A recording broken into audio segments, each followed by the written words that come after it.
everyone, in this video I'm going to talk about Amy Schumer's new autobiography, which is called The Girl with the Lower Back Tattoo.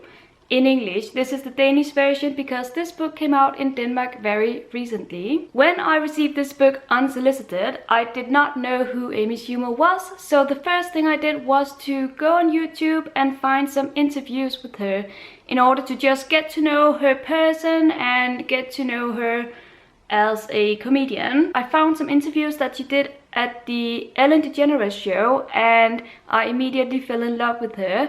This girl is funny and I don't normally laugh from comedians and their jokes, but seriously I really clicked with this woman.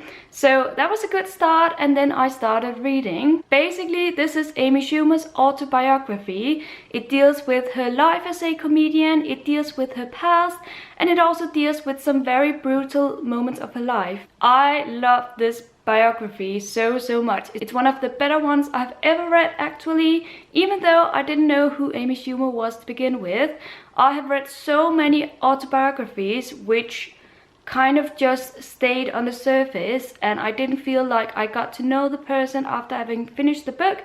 But with this book I felt like I got to know Amy. I got to know her tone of voice, her personality, but also her person and what she has gone through, and I understood her. So I very much appreciated that she doesn't hide anything in this biography. She is honest, she is funny, and she is just an amazing person, at least according to this book.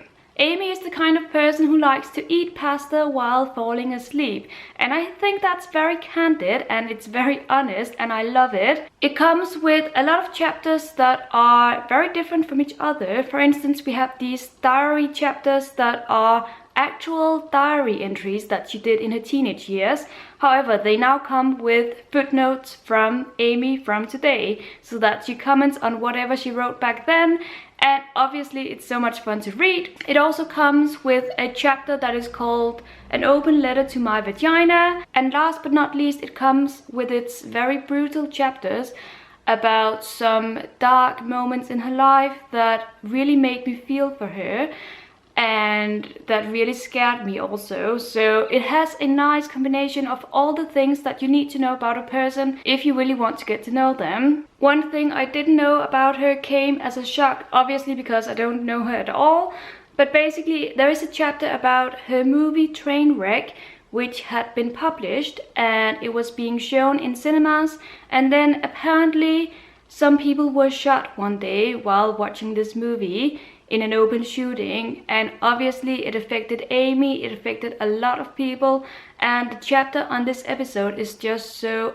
beautiful and tragic at the same time. Last but not least, I love this edition. It's a pretty candid cover and I think that it describes the book very well. It's a nice finish. I love white stylish books and obviously this book is no exception. So alone for the beautiful edition, I would recommend that you buy it and also recommend that you read it. I ended up giving this autobiography 4 out of 5 stars. I am so happy I read it and I'm so happy that I now know who Amy Schumer really is. So that's it for this book review. I hope you got something out of it. Let me know in the comments if you've read it and what your thoughts are on it without giving away any spoilers. That would be very unfortunate for anyone who hasn't read it yet. Thank you so much for watching and happy reading.